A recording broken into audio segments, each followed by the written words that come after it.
Bonjour à toutes et à tous, bienvenue sur la semaine de la data et l'IA. Cet après-midi, nous nous retrouvons pour la cinquième session dédiée à l'IA en action pour le secteur public et la santé. Je suis ravi de vous accompagner, je m'appelle Antoine Aubin, je suis marketing manager chez Oracle France. Donc bienvenue à tous. Nous allons continuer le programme cet après-midi. Avant de rentrer dans le cœur du webinaire, je souhaite vous rappeler deux propositions pour vous. La première, vous avez à votre disposition des formations gratuites sur Oracle University qui vous permettent de monter en compétence sur les sujets de l'IA, du data management et de nos offres cloud. Je vous invite à scanner le QR code que vous voyez sur le slide ou à cliquer dans le lien que nous vous communiquons dans l'onglet Discuter de Zoom Webinar. Autre proposition pour vous, c'est également de rejoindre le groupe LinkedIn Objectif Cloud Oracle. Ce groupe est un groupe d'échange en français, une communauté de plus de 1000 membres. Il va vous permettre de retrouver toute l'actualité de nos technologies, de suivre le programme de nos prochains événements et d'accéder au replay des webinars. Nous vous communiquerons justement dans les prochains jours tous les replays de cette semaine Data et IA. Pour rejoindre le groupe LinkedIn, je vous invite également à scanner le QR code ou à retrouver le lien dans l'onglet Discuter de Zoom Webinar. Revenons maintenant sur le programme de cette semaine que nous avons appelé Data et IA. Mardi, pour la première session, nous étions sur des concepts et des solutions d'infrastructure, les technologies, notamment les bases de données, la vectorisation de la donnée, tout ce qui est le langage naturel, tout ce qui font les briques qui vous permettent de monter ces projets d'intelligence artificielle. Hier, on est rentré dans les cas d'usage, dans les bénéfices que l'on attend de ces nouveaux projets autour de l'IA. On a commencé par les secteurs du retail et manufacturing le matin, sur le secteur de la finance l'après-midi.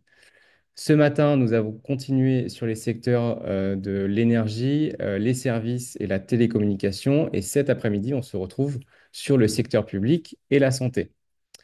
Demain matin, on terminera sur un sujet qui nous concerne tous, c'est la sécurité. Ces projets d'IA vont embarquer des challenges autour de la sécurité. Donc, on parlera de tout ça demain à 11 heures. Aujourd'hui, donc, avant de retrouver nos différents intervenants, on va s'intéresser au secteur public et à la santé. J'en profite pour rappeler que nos experts sont à votre disposition durant la prochaine heure, donc n'hésitez pas à utiliser le bouton Q&A de Zoom. On y répondra soit à l'écrit pendant l'événement, soit à l'oral en fin de séance. Le slide du Safe Harbor qui atteste que les contenus qui seront traités aujourd'hui n'ont pas valeur de contrat. Et sans plus attendre, je vais vous présenter nos intervenants. Donc, avec nous cet après-midi, Victor Talegon, Account Cloud Engineer chez Oracle France, Philippe Saadé, Head of AI EMEA for High Tech, et Samantha Meyer, Sales Senior Manager chez Oracle France. Samantha, je te passe la parole. Très bien, merci Antoine. Bonjour à toutes et à tous. Bienvenue à ce webinaire donc dédié, comme l'a dit Antoine, à la donnée et l'intelligence artificielle au service du secteur public. Je suis donc Samantha Mayer, directrice commerciale du secteur public chez Oracle en France sur l'offre Oracle Cloud Infrastructure. Donc, comme l'a dit Antoine, c'est une session vous allez retrouver beaucoup d'experts, donc n'hésitez pas à poser des questions à la fin de ce webinaire. On a aussi souhaité rendre cette session la plus concrète possible, donc vous allez avoir des démonstrations, des échanges aussi de ce point de vue-là. Donc voilà, j'espère ce sujet passionnant pour vous. Et donc sans plus tarder, entrons dans le vif du sujet avec quelques éléments autour de l'intelligence artificielle qui, effectivement, pour le secteur public, c'est déjà une réalité. Et c'est aussi vrai dans d'autres secteurs, mais c'est une réalité parce que l'intelligence artificielle est donc utilisée dans pas mal de domaines d'activité. Je pense, par exemple, au domaine de l'éducation, ne serait-ce qu'avec la plateforme Parcoursup, qui analyse 12 millions de vœux d'orientation grâce à des algorithmes poussés et qui donc permettent aux différents étudiants de pouvoir atterrir dans la bonne école normalement et qui a donc cette adéquation. D'autres domaines d'activité évidemment comme la recherche par exemple, où l'intelligence artificielle permet l'analyse de données massives dans plusieurs domaines, dans le climat, dans la biologie moléculaire, et qui donc font que l'accélération, ça accélère la recherche complexe et ça permet de gagner plusieurs années. Donc ce qui change aujourd'hui, et vous le savez, c'est l'introduction de l'intelligence artificielle générative, et c'est ce changement de paradigme qui fait que on est aujourd'hui, on passe dans un modèle de prédiction, d'analyse pure, à un modèle de création où avec l'IA générative, vous pouvez créer du contenu qui va être personnalisé, vous pouvez générer des hypothèses, anticiper des schémas complexes, et c'est vraiment ça qui rend inédit un peu sa façon de fonctionner. Et on est encore aujourd'hui dans un moment où on est aux prémices, donc on est tous très intéressés par le sujet. Au niveau industriel, c'est pas encore porté sur beaucoup de projets, mais il y a beaucoup d'échanges autour des différents cas d'usage et de réflexion à comment est-ce que on met tout ça à l'échelle. Donc, pourquoi est-ce que l'IA devient incontournable dans le secteur public? Il y a 3 enjeux principaux. Le premier enjeu, évidemment, c'est l'explosion des données. Donc, les administrations publiques gèrent des volumes de données qui doublent tous les 2 ans. À titre d'exemple, la CNAM traite plus de 1,5 milliard de feuilles de soins. Donc, exploiter les données de manière efficace devient essentiel pour détecter des anomalies, identifier des tendances et améliorer les services. Le deuxième enjeu important concerne la réduction des déficits et la lutte contre la fraude. Donc cette fraude, elle est protéiforme et sophistiquée et elle représente, la fraude sociale est estimée aujourd'hui à 2 à 3 milliards d'euros par an en France. Et grâce au machine learning et à l'intelligence artificielle, on a la capacité effectivement de pouvoir traiter plus finement cette fraude. Le troisième enjeu, c'est l'intelligence artificielle au service de l'efficacité du service public. Et les citoyens, aujourd'hui, demandent des services plus rapides, accessibles et personnalisés. Et donc, il y a cette nécessité de pouvoir travailler sur ces axes-là. Et vous allez le voir au travers des démonstrations qu'il y a pas mal de choses intéressantes que l'on peut faire, notamment avec les agents autonomes. Donc, Victor en reparlera un peu plus précisément tout à l'heure.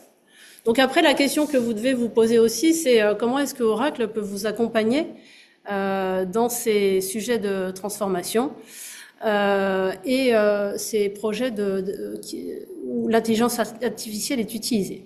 Donc depuis plus de 40 ans, Oracle accompagne les administrations publiques dans le traitement, l'analyse et la sécurisation de leurs données les plus critiques et de leurs applications critiques. Donc, vous utilisez aujourd'hui la base de données pour différents usages, que ce soit des usages relationnels, décisionnels, transactionnels.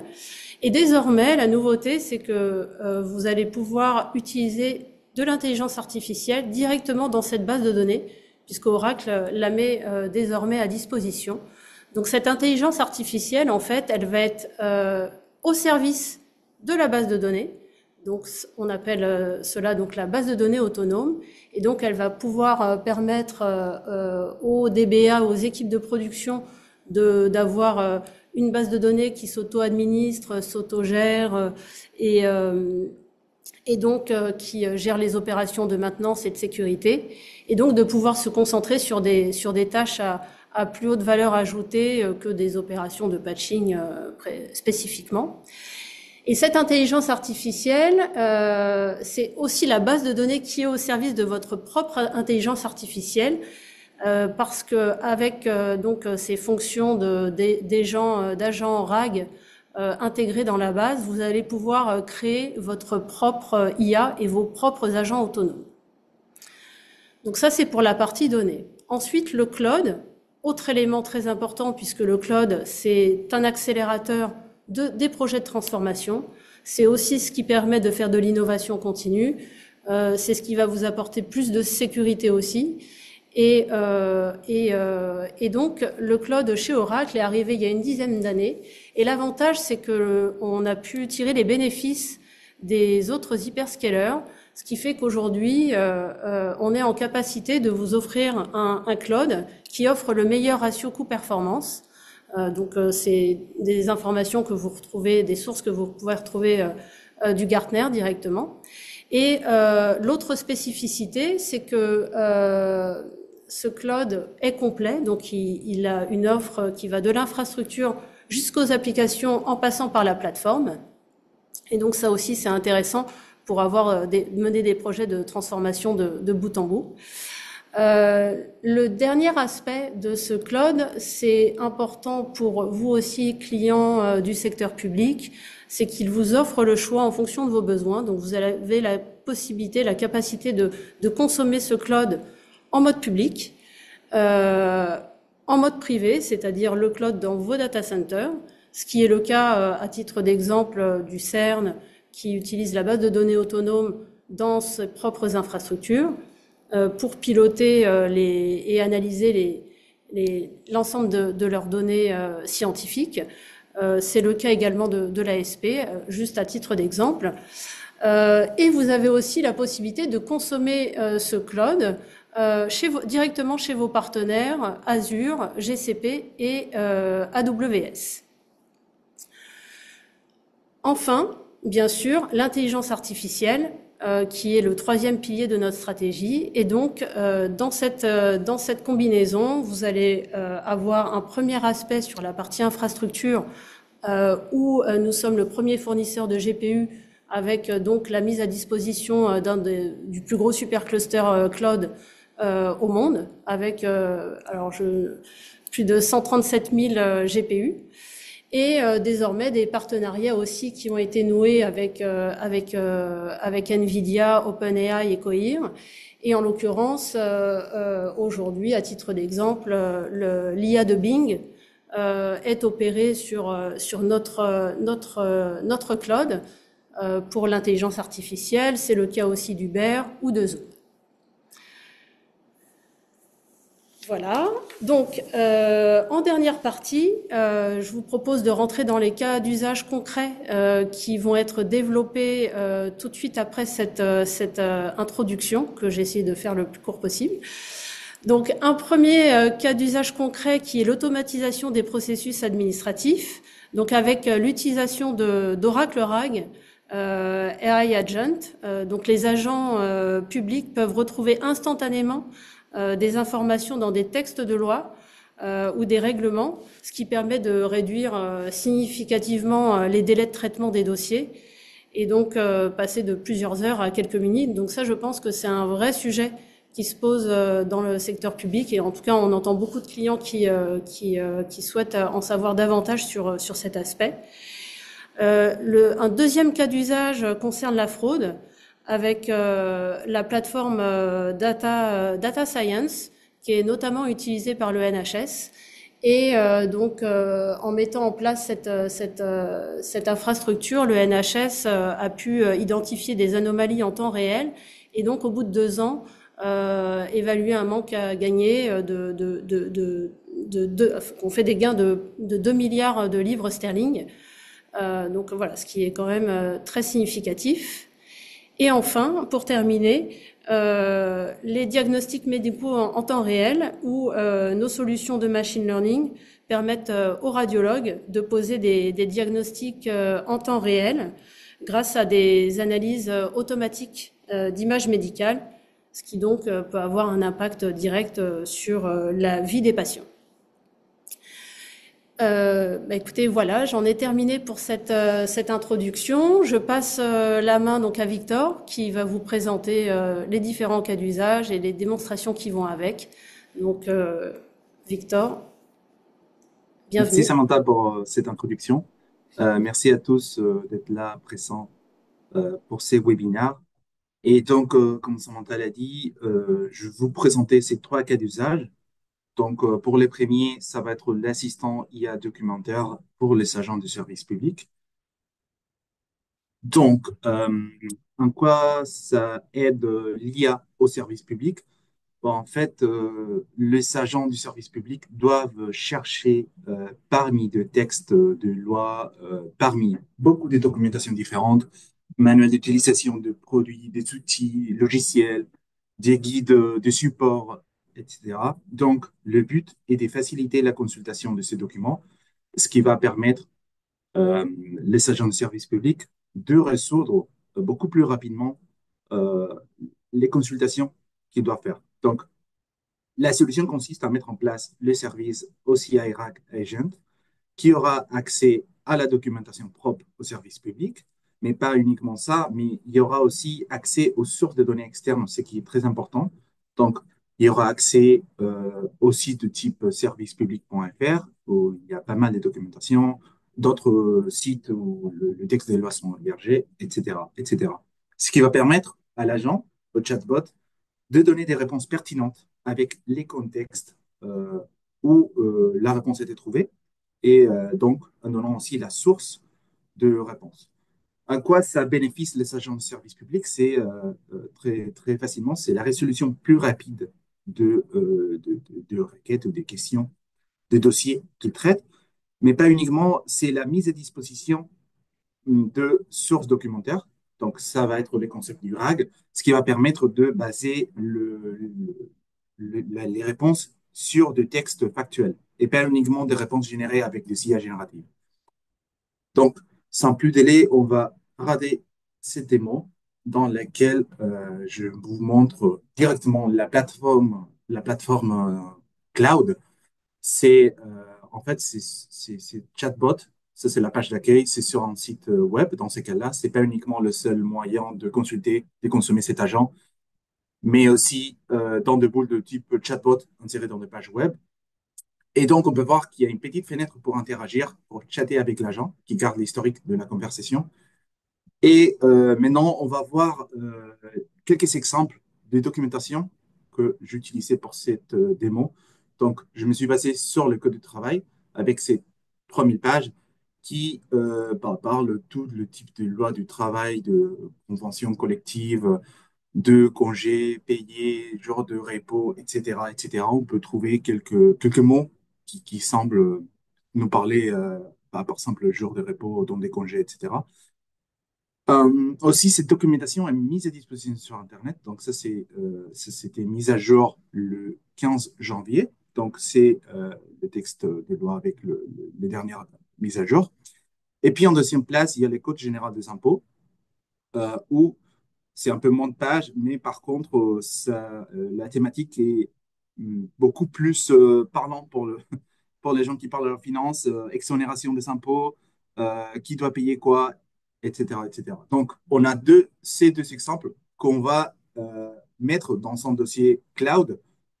Ça va être ces dossiers-là où il y a le code de travail et le code général des impôts, ces deux fichiers qui peuvent être mis à jour dynamiquement, ce qui va permettre aussi de mettre à jour la base documentaire de l'agent sans besoin d'effectuer des actions manuelles. On peut voir qu'à titre d'exemple de capacité, il y a la possibilité de demander des langues pour l'agent, pour qu'il réponde dans des différentes langues. Il y a l'anglais, français, espagnol, pas uniquement. Nous pouvons aussi choisir le nombre de mots pour la réponse. Donc, si on veut des réponses plus concises ou plus longues et plus détaillées, et aussi le nombre de documents dans lesquels il va retrouver des informations. Dans ces cas-là, nous avons uniquement ces deux documents, donc le Code du travail et le Code général des impôts. Mais dans le cas où on a beaucoup plus, des centaines, des milliers de documents, on peut fixer le nombre maximum de documents. Donc maintenant, je pose une question à l'agent. Donc, je demande par rapport au code de travail combien de jours de congés payés et j'ai droit. Et donc, je veux voir la réponse. Je vois que c'est paramétré en anglais. Donc, même si je pose la question en français, il y a aussi des outils incorporés des translations. Donc, on voit que la réponse, elle a l'air pas mal déjà. Il y a une réponse en anglais qui parle de 2,5 jours par mois. Je vais recopier, je vais remettre la même question, mais en français, comme ça on va lire le type de réponse que ça donne, mais ça a l'air plutôt pas mal comme réponse. Donc, euh, En général, nous allons obtenir la traduction. Et donc, on voit 2,5 jours par mois travaillés, 30 jours de congés payés par an. Ça semble cohérent. Après, il y a des disclaimers associés qui disent ces chiffres peuvent varier en effet en fonction du secteur et des conventions collectives, ce qui est vrai. Et veuillez noter que ces informations sont des lignes directrices générales contenues dans le code des impôts, pardon, le code du travail. Donc, euh, ça va être le cas quand on a aussi les conventions collectives mises dans le dossier, d'avoir des résultats plus pertinents. Nous obtenons les sources, documents, liens URL. On a aussi la possibilité d'ajouter d'autres sources comme la page dans laquelle on a trouvé la réponse, ce qui est très important pour aller consulter derrière. Et maintenant, on passe à regarder dans le code général des impôts pour trouver une réponse, un article ou quelque chose qu'on peut poser comme question. Donc, par exemple, on va juste poser une question assez simple. Est-ce que je dois payer des plus-values pour la vente d'un terrain? Je pense que parmi le 1500 pages, il y en a une qui parle de ça, un article, et on va voir le type de réponse que ça donne. Personnellement, je ne connais pas par cœur la réponse, donc c'est pour ça que ce type d'outil, c'est très intéressant à utiliser. Donc, on a une réponse qui semble assez intéressante. Ben, il y a beaucoup de détails déjà. Il y a aussi la méthode des calculs avec les différents cas qu'on peut trouver. Et donc, pareil qu'avant, on a la source qui est différente, on a l'URL dans laquelle on peut aller consulter, et on aura aussi le site et l'article précis où aller consulter ça, ce qui va permettre aux agents de service public de répondre plus facilement aux questions qu'il peut y avoir, aux dossiers qu'ils doivent répondre, et donc à naviguer parmi toutes ces documentations. Donc, la démo, c'est fini ici.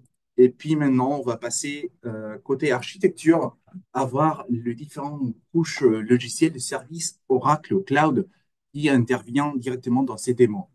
Donc, d'un côté, à gauche, nous avons les agents de service public, sont ceux qui interagissent avec l'outil, et puis accèdent avec une interface d'un produit qui s'appelle Apex, dont je parlerai plus tard, qui est intégré dans la base de données Oracle. Et du coup, ils élaborent, ils posent des questions en langage naturel à l'agent qui va être géré par les services OCI Generative AI Agent. Cet service va faire de requêtes vectorielles ou sémantiques dans la base de données Oracle, dans la version 23 AI. Et du coup, on va retrouver les documents les plus pertinents. Il y aura une deuxième passe vers un modèle de langage en LLM qui va prioriser les documents. Ici, c'est les top 5. On a vu qu'on pouvait paramétrer ça pour mettre le top 10, top 3, etc. On obtient les documents en ordre de priorité pour qu'à la fin, le LLM puisse générer une réponse en langage naturel avec les sources de données qu'il a trouvées. Donc, de cette façon, à la dernière étape, ici, on trouve que les utilisateurs, donc les agents de service public, obtiennent leur réponse en langage naturel à ces questions avec les sources et citations. Donc, de quelles sources je parle? En fait, ici, on a quelques exemples très courts de sources. Donc, il y a le site servicepublic.fr, il y a des lois, il y a plus de règlements, il y a aussi le fait d'avoir des guides d'utilisation des outils, comment est-ce que je crée un profil dans le site impôt.gouv.fr. Voilà, il y a toutes les possibilités. Donc, si on passe à voir le couche produit par produit, euh, le premier, les cœurs, pas citant le cœur, mais plutôt l'orchestrateur qui va faire tout ce travail de prendre le requête en langage naturel, aller pousser ça dans une base de données, voir quels sont le résultat les plus proches et générer la réponse, c'est ce service. C'est le service RAG Agent qui est disponible dans Oracle Cloud qui va permettre d'utiliser de ce type d'agent comme un service managé. Ce qui fait que, en fait, il n'y a pas de code à faire. C'est une plateforme dans laquelle on pointe directement vers nos sources documentaires. Donc, ce qui a été montré dans la démo, le dossier cloud, il y avait des sources. Et du coup, ça va mettre à disposition de l'agent ces sources documentaires dans lesquelles il va interroger et trouver des réponses. le but d'utiliser ce type de plateforme, comme je le dis, c'est pas faire du code et donc utiliser directement la base de données Oracle avec les données vectorisées, ce qui va permettre aussi d'intégrer et d'obtenir des résultats beaucoup plus rapidement. En deuxième partie, le cœur où il y a la data, c'est bien sûr la base de données. Et ici, on parle de la base de données Oracle. C'est la base de données Oracle historique, la même, avec la version 23i, qui est la dernière de l'année dernière. Et cette base de données a comme nouveauté qui permettent et supportent le traitement des vecteurs pour faire ce type de recherche par similarité dans la même base de données. Donc, dans la base de données où il y a nos données d'entreprise, on peut avoir dans d'autres tables, dans d'autres schémas, ces données de type vectoriel, ce qui vont me permettre de faire des requêtes en utilisant la même logique avec du SQL, la même syntaxe, mais avec un nouveau type de données, ce qui va permettre de converger encore plus nos plateformes de données. Finalement, je parle d'Apex. Pourquoi c'est important ici Apex? C'était l'interface qu'on a montrée pendant la démo. Donc, c'est cette interface qui réside au centre de la même base de données. Ce n'est pas une interface à part, ce n'est pas un serveur web à part, c'est dans la base de données. Pourquoi c'est ces différenciateurs? C'est parce que ça permet d'utiliser les avantages déjà existants dans la base de données Oracle, donc la disponibilité, la sécurité par défaut, des accès par rapport aux accès à la data, etc., la performance, la scalabilité qui inclut dans la base de données Oracle, euh, et tout ça aussi avec un mode de consommation multi-cloud, ce qui va permettre d'utiliser cette base de données, que ce soit chez Azure, AWS, GCP, et bien sûr chez Oracle Cloud. Donc, le but Apex, c'est de permettre de ne pas séparer la couche data et la couche applicative, de le mettre ensemble et donc le faire fonctionner ensemble. Et donc, comme c'est écrit là, toute application développée avec Apex est prête pour l'entreprise par définition parce que la base de données Oracle est pour l'entreprise par définition. Voilà pour ces premiers cas d'usage. Je passe au deuxième. Donc, ici, on va parler de l'IA pour la recherche médicale. Dans ces cas-là, on va parler de comment le radiologue peut analyser et faire des diagnostics plus rapidement. Donc, on parle de radiologue, on parle d'analyse, de radiographie et de maladies qui sont détectables visuellement. Et donc, on va mettre en lumière la plateforme OCI Data Science qui va avoir accès aux données, aux résultats des scans, donc aux images de scans qui peuvent être traitées en temps réel. En même temps, il y aura aussi un modèle de vision, donc un modèle de reconnaissance d'image qui va analyser et qui va être customisé pour détecter ces maladies. Et aussi la plateforme Oracle Analytics Cloud qui va faire la restitution en temps réel. Donc, on va voir tout ça. Et pourquoi, finalement, ces cas d'usage peuvent être très avantageux pour les médecins, c'est parce que ça permet de faire une première analyse, une première passe diagnostique beaucoup plus rapidement. Ça permet aussi d'établir des pourcentages de confiance par rapport aux différentes maladies, ce qui va permettre d'aller analyser directement ces maladies qui ont été mises par l'outil. Donc, on va voir la démo. Ici, nous sommes sur le même dossier cloud qu'avant. Bah, c'est le même type, c'est le même principe. C'est un dossier cloud où il y a toutes les images de scan qui arrivent en temps réel. Dans ces cas-là, je vous montrer comment j'ai mis toutes ces images en format JPEG. Donc, c'est des images assez classiques. On voit qu'il y a plus de 200 images de tout type. Et donc, en total, il y a 253. Et en fait, ces images ont été téléchargées directement dans les clouds.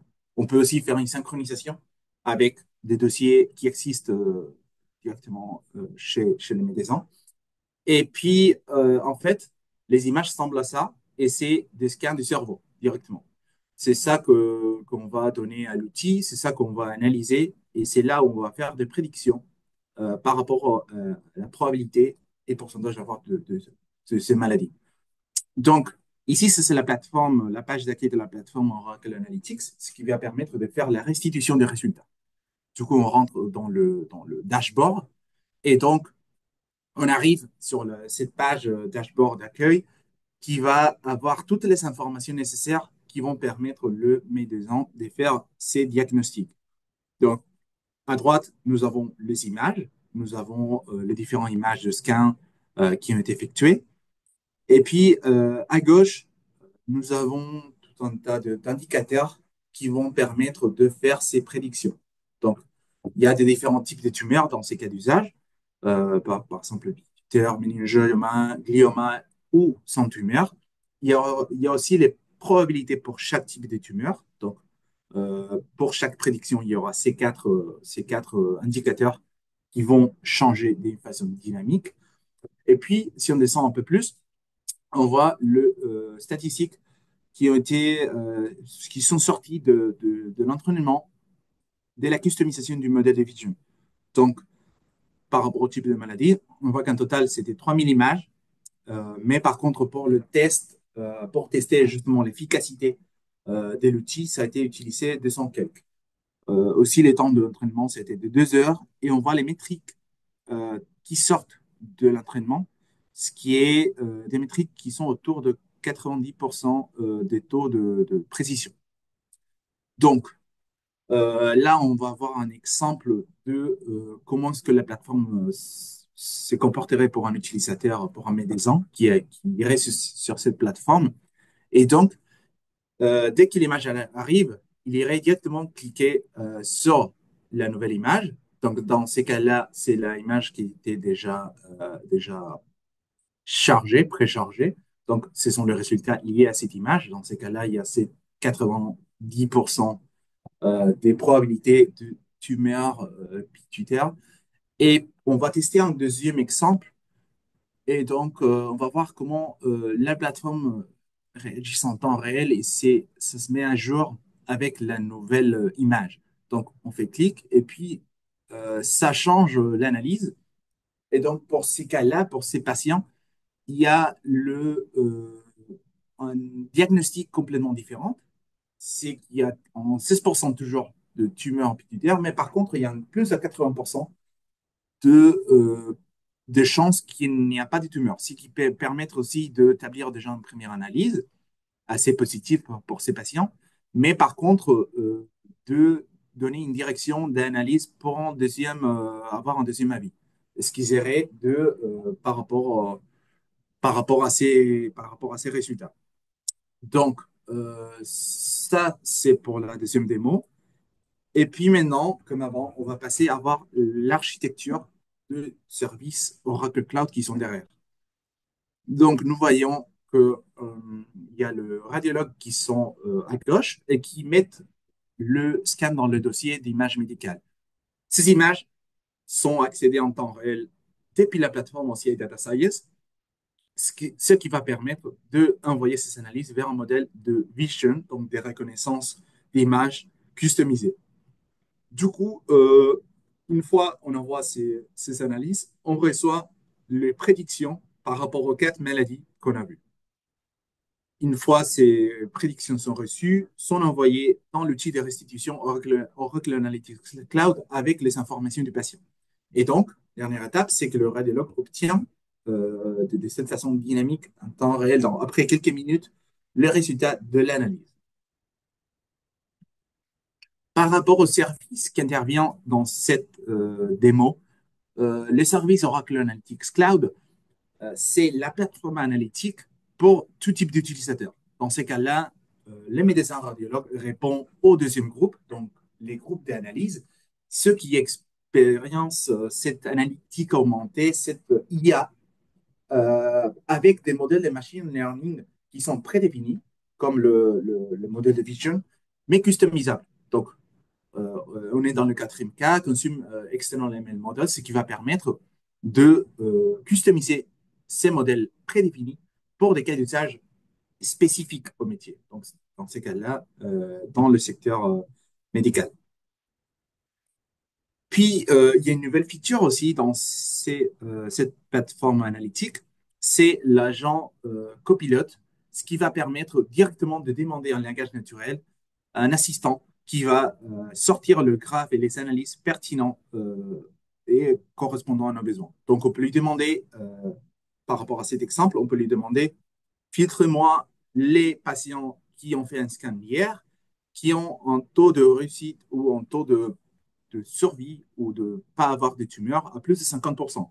Ou on peut faire l'inverse et on peut filtrer par rapport au nombre de patients qui ont le taux de cancer pituitaire plus de 20%. Et comme ça, on peut faire cette différenciation, on peut avoir des résultats directement et du coup accélérer euh, ces temps pour avoir des résultats d'une façon dynamique avec du langage naturel. En deuxième étape, il y a le service OCI Vision, ce qui va permettre de fournir ces modèles Vision des reconnaissances d'images qui sont pré-entraînés et donc ils sont managés pour la partie infrastructure par Oracle. Et donc, on peut customiser avec nos propres images à nous, pour nos cas d'usage spécifiques, comme on a fait dans ces cas-là. Et donc, cet outil permet une intégration native avec la plateforme Data Science et Oracle Analytics Cloud, ce qui simplifie énormément l'utilisation et ce qui enlève aussi beaucoup de pipelines, beaucoup de code à rajouter. Finalement, l'outil OCI Data Science permet d'avoir cette plateforme pour les data scientists pour qu'ils puissent collaborer et donc utiliser ces modèles pré-entraînés, les customiser avec la plateforme et donc aussi gérer les déploiements de ces modèles.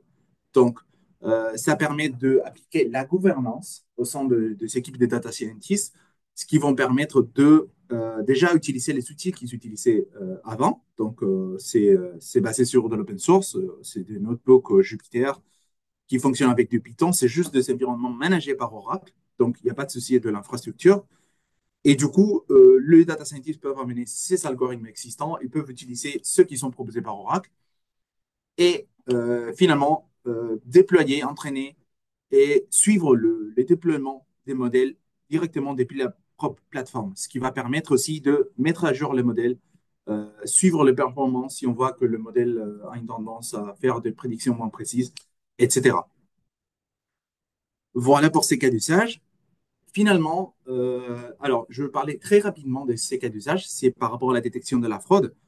Et donc, pourquoi Oracle répond aussi à ces cas d'usage? C'est parce qu'Oracle Cloud dispose de technologies qui permettent de traiter ce type de cas d'usage. Donc, c'est la plateforme Oracle Autonomous Dataware, donc, dont Samantha a fait une introduction.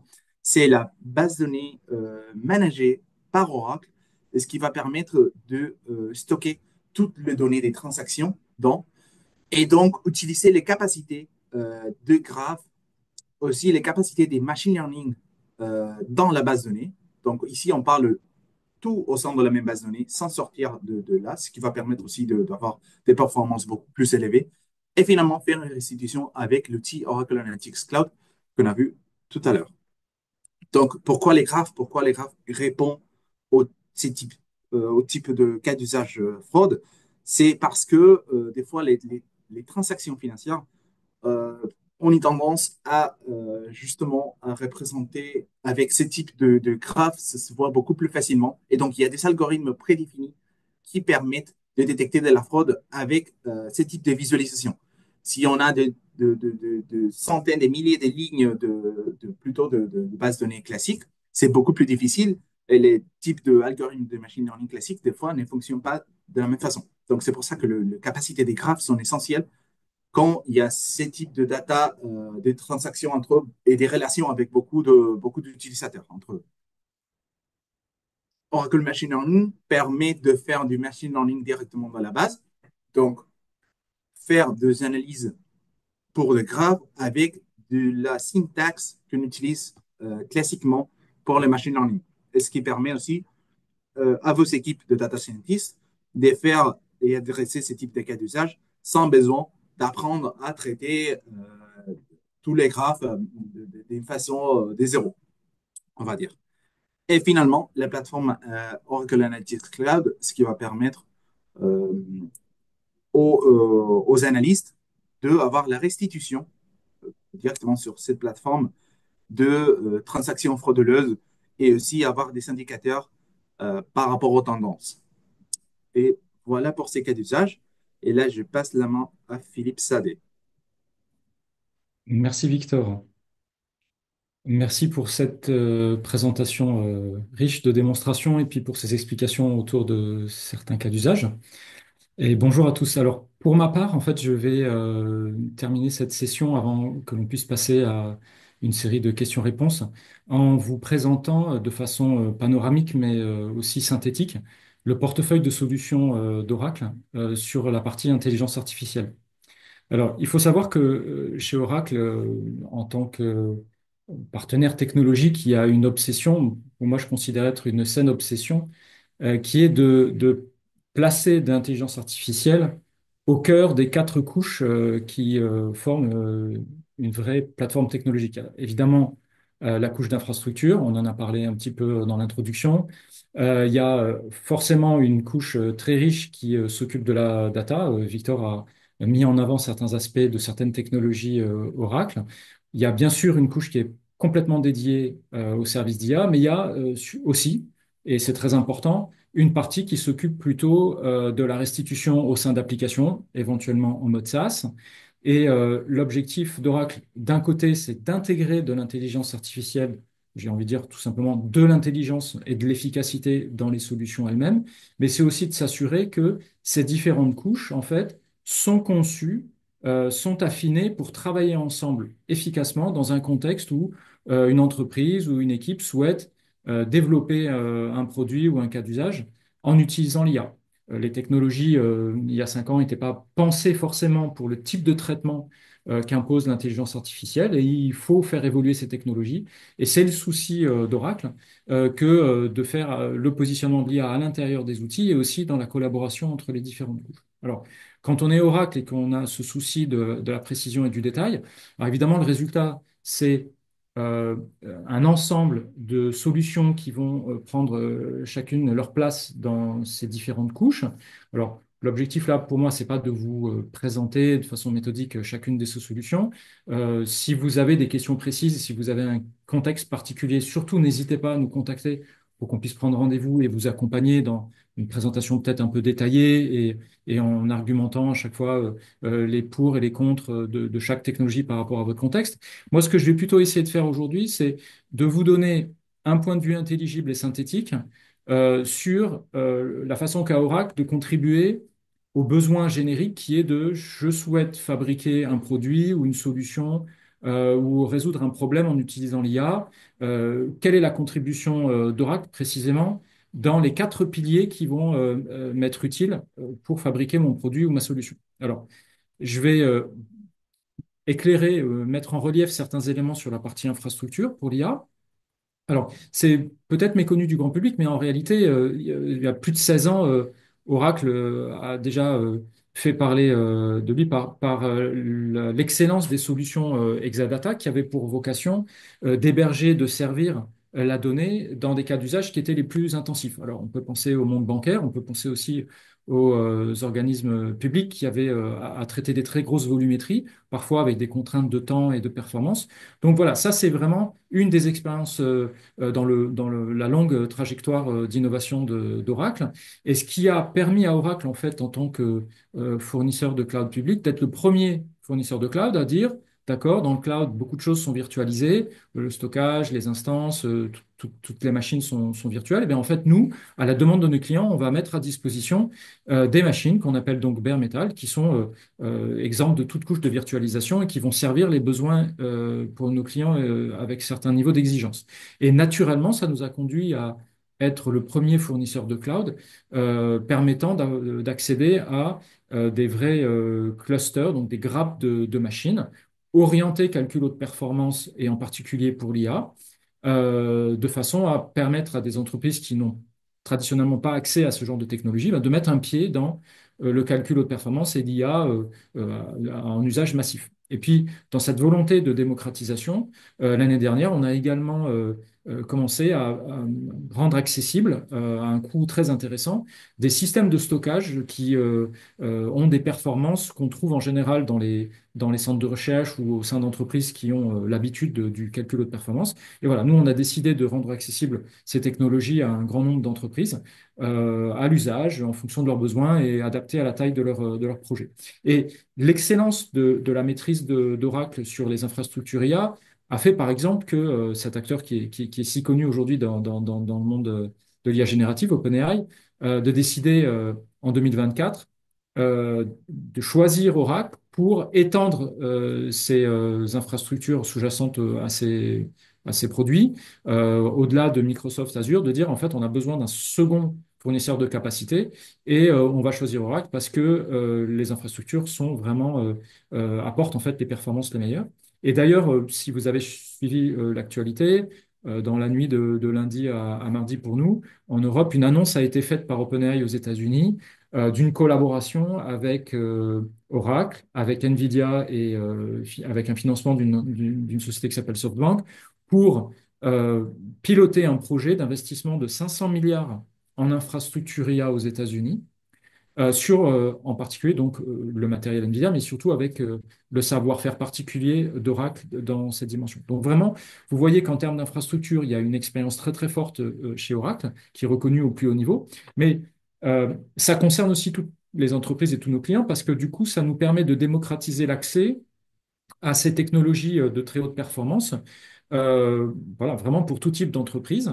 Évidemment, on a la palette la plus large d'accélérateurs NVIDIA, en passant par enfin, en commençant par les A10 qui ont été une série historique il y a 2 ans qui a eu beaucoup de succès. Et aujourd'hui, vous pouvez aussi avoir en précommande les prochains accélérateurs graphiques d'NVIDIA, donc les B200 et les GB200. Et tout ça appuyé par ce que je présentais tout à l'heure, c'est-à-dire des systèmes de stockage de la donnée et de restitution de la donnée qui ont des niveaux de performance parfaitement adaptés à vos projets et qui sont capables de monter au niveau les plus exigeants, donc même comme on peut les trouver dans les centres de recherche. Alors, ça, c'est pour la partie infrastructure, les 2 éléments que je voulais mettre en évidence. Maintenant, autre pilier très important lorsqu'on veut créer une application utilisant l'IA, c'est de se doter d'une bonne plateforme de data science. Victor en a déjà parlé tout à l'heure. On a cette plateforme de CI Data Science, alors qui est très appuyée sur des outils open source. On a souvent croisé des équipes de data science qui tiennent à utiliser ces outils-là et qui veulent les retrouver dans le cloud de façon fidèle. On s'appuie sur un modèle, enfin sur un format ouvert de gestion des modèles qui s'appelle Onyx et qui permet de très bien s'interfacer avec des solutions propriétaires ou d'autres cloud providers. Et puis, on a aussi la possibilité d'utiliser un kit de développement, donc un SDK, pour les équipes qui sont vraiment aguerries à la gestion de toutes les ressources au travers du code et qui font qu'en fait, elles vont pouvoir ben, piloter complètement aussi avec Data Science par des lignes de code. Ça, c'est très puissant. Et puis, on permet aussi aujourd'hui à nos clients d'accéder à je veux dire, des tutoriels, enfin ce qu'on appelle des AI Quick Actions, qui leur permettent de mettre un pied dans une technologie ou un savoir-faire d'IA ou de Generative AI qui leur paraît peut-être un peu compliqué. Ben là, en fait, tout est fait. Ils peuvent avancer et apprendre facilement grâce à ces tutoriels. Évidemment, dans cette plateforme, on va trouver une expérience de notebook pour les équipes de data science qui font ce choix-là. Je l'ai dit tout à l'heure, c'est pas nécessairement le choix impératif. Mais alors, une expérience de notebook qui est quand même robuste avec de la sécurité, du contrôle dans la collaboration et les échanges, l'accès à un vaste choix de machines, en machines virtuelles, avec ou sans GPU, etc. Donc ça c'est vraiment l'expérience de notebook un peu poussée au plus haut niveau. Et puis, dans le champ de la data et de la plateforme ML, moi j'aime bien insister sur le fait que pour accélérer le traitement des projets d'IA, il est très important de s'appuyer sur des technologies de gestion de la data. Et en fait, le choix d'Oracle, ça a été de faire converger les bases de données, j'ai envie de dire, en une seule solution qui va couvrir les données structurées, tabulaires, les données textuelles, les documents, les images, les séries temporelles, aussi qui va être capable de gérer, comme on l'a vu, les données en mode graphe et potentiellement aussi de s'appuyer maintenant sur les données vectorielles qui vont nourrir les IA. Alors l'avantage, c'est que vous n'avez qu'un seul moteur de requête, inutile de gérer différentes technologies, un seul compute pour gérer cette base de données, qui va comprendre avec subtilité les parties de la requête qui concernent les données tabulaires, la partie qui concerne les données vectorielles, etc. Et donc tout ça, ça accélère en fait, ça raccourcit le temps de développement des produits à base d'IA. Petit tour aussi du côté des plateformes nécessaires pour faire de l'IA. Alors là, je voudrais juste souligner le partenariat qui existe de longue date avec NVIDIA. J'ai précisé tout à l'heure la présence d'NVIDIA au niveau de l'infrastructure, les accélérateurs, le réseau.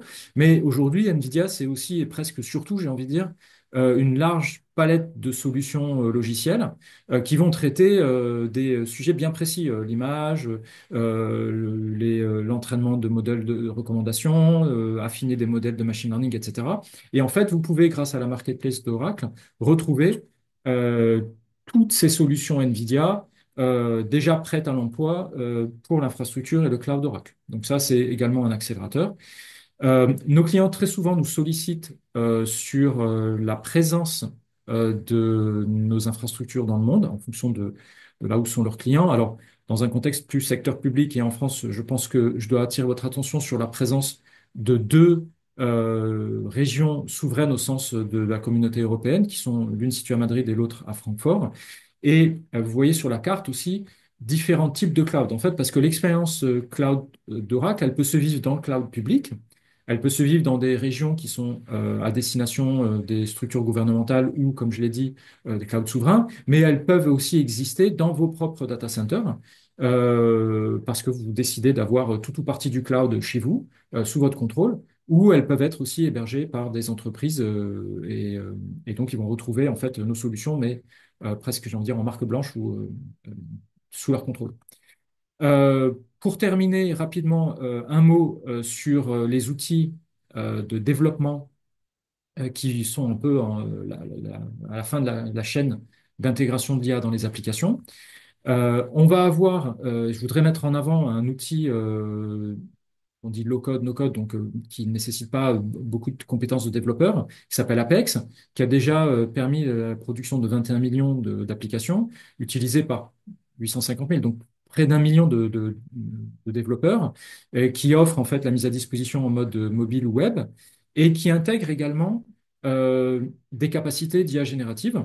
Alors, soit dans les parties qui sont un peu plus techniques, parce que l'avantage d'Apex, c'est que c'est un outil effectivement low-code, donc qui ne nécessite pas de commencer par écrire du code, mais qui vous permet en fait de soulever le capot pratiquement partout et d'aller regarder dans le détail. Donc, ça fait très bien le lien entre des équipes un peu plus débutantes ou des utilisateurs débutants et puis des équipes plus avancées. Et vous pouvez être assisté par l'IA pour ajuster certaines parties de votre application. Et puis, il y a aussi l'IA pour vous aider tout simplement à démarrer. Vous dites, voilà, moi j'ai, je sais pas, un fichier Excel et je voudrais faire une application à partir de ça. Et il y a un assistant qui va prendre votre fichier, va vous guider jusqu'à la création de cette application. Et puis Oracle, c'est aussi de la très haute performance, comme je l'ai dit au début, mais pour la mise en production. Et si vos équipes souhaitent s'appuyer sur des standards du marché comme Kubernetes, qui a un grand nombre de bénéfices, je ne vais pas les citer ici, on propose une expérience de Kubernetes managée pour laquelle l'utilisateur finalement n'a plus qu'à s'appuyer sur Kubernetes et nous, on gère tout le reste, le scaling, l'adéquation avec l'infrastructure, etc. Donc voilà, encore une fois, si vous êtes intéressé par ces problématiques-là, vous voulez creuser, n'hésitez pas soit à nous poser des questions tout de suite, soit à prendre rendez-vous avec nous. Et sur cette dernière slide, je vais passer la parole à Antoine. Parfait. Bah, merci beaucoup, Philippe. Merci, Victor. Merci, Samantha, pour vos interventions. Je vous invite à rallumer votre caméra, Victor et Samantha. On va passer à la partie questions-réponses. Euh, Avant de démarrer, je voulais également vous parler de notre événement Cloud World Tour Paris. Donc, les inscriptions sont ouvertes. L'événement aura lieu le 13 mars prochain. Je vous invite à cliquer sur le lien que l'on vous partage dans l'onglet Discuter pour consulter l'agenda et vous inscrire. Donc, voilà, n'hésitez pas à continuer à poser vos questions dans le bouton Q&R. Il y a deux questions qui sont tombées pendant l'intervention et notamment tes démos, Victor, et je pense qu'il est intéressant de revenir. Donc, c'était par rapport à ta démo sur l'assistant documentaire IA. La question était, peut-il trouver par lui-même les informations importantes par rapport à un certain sujet? Est-ce Philippe? qu'Antoine, tu veux que je Ouais, peut-être reprenne la réponse que j'avais rédigée, puis que Victor pourra compléter du coup calmement? vas-y, En, Philippe. en fait, vous pouvez là, on a présenté le modèle qui a cette capacité à regarder dans le document et à répondre à une question. On l'a présenté dans un mode de chatbot, c'est-à-dire que la question est tapée par l'utilisateur et elle est traitée à ce moment-là. Mais vous pourriez très bien utiliser exactement la même technologie de modèle, mais dans un processus d'extraction d'informations. Vous pourriez dire, ben voilà, à chaque fois que un texte réglementaire de telle catégorie ou ce texte documentaire-là est mis à jour, je souhaite passer en rafale une série de questions. Donc, vous allez coder comme des questions dans le chatbot, plus ou moins. Enfin, vous pouvez être un peu plus fin à ce moment-là et faire ce travail d'extraction et puis ensuite traiter les réponses et ce qui aurait été remonté par le modèle. Donc, je ne sais pas si c'était le sens de la question, mais oui, vous pouvez faire un autre type d'usage et quelque part un peu automatiser la récupération des informations dans un processus automatique. Parfait, merci. Merci Philippe. Et l'autre question dans la même thématique sur la partie IA documentaire, quel est le LLM utilisé? Alors, Victor, je ne Oui, sais pas donc si tu connais le LLM qui oui, était dans oui, la présentation. effectivement, je peux répondre à cette question. En fait, chez Oracle Cloud, on propose deux LLM pour consommer à la demande. Donc, il y a des LLM de chez Cohere. Ce sont des LLM créés pour des besoins d'entreprise. Et aussi, il y a l'offre LLM open source de Meta. Donc, c'est du Llama 3.2 ou je pense que c'est du Llama 3.2. Et donc, en fait, à la création, quand vous provisionnez un nouveau agent avec une nouvelle base documentaire, dépendant du type de données qu'il y a, il se trouve que c'est un ou l'autre. Parce qu'en fait, vu que c'est un service managé par Oracle, c'est Oracle qui choisit l'agent et notamment l'LLM qui va répondre aux questions en fonction de type de données que vous avez mis à disposition de cet outil. Voilà. Je ne sais pas si Alors, ça répond à la question, mais oui, peut-être une précision. Ça c'est pour si vous ne voulez pas héberger vos LLM et que vous voulez utiliser des LLM gérés par Oracle, vous avez la possibilité d'utiliser les modèles qui ont été cités par Victor. Mais vous pouvez tout à fait aussi également faire des requêtes vers d'autres fournisseurs qui vous sembleraient plus pertinents dans votre cas à vous. Ou bien tout simplement dire aussi, on veut faire le choix d'un modèle, peut-être open source, peut-être sous licence, l'héberger dans nos propres infrastructures. Et à ce moment-là, on va se tourner plutôt vers la plateforme OCI Data Science pour que vous puissiez héberger. Et ils seront, donc ces modèles seront dans votre cloud privé, enfin dans la partie privée du cloud Oracle chez vous, de façon à être complètement sous contrôle et à proximité de vos données. Donc il y a effectivement ceux qu'on héberge, les modèles qui ont été cités par Victor, mais vous avez toute une latitude par rapport au choix des modèles qui sont pertinents dans votre cas d'usage. Merci, merci messieurs. oui. Donc, il y a Je- beaucoup. Vas-y. Juste pour compléter, désolé, je viens d'avoir une question qui indique, en fait, c'est vrai, que par rapport à la législation et l'utilisation de l'AMA 3.2 en Europe, et du coup, vous avez raison, c'est 3.2 quand c'est le service est provisionné hors l'Union européenne, et c'est l'AMA 3.1 quand le service est provisionné dans l'Union européenne. Voilà, juste pour me corriger, et puis j'espère que ça répond aussi à Mehdi. Merci. Merci Victor. Je vais prendre juste une dernière question. Donc pour toutes les autres questions qui viennent de tomber, on va y répondre à l'écrit, juste à la continuité de ce webinaire. Une dernière question.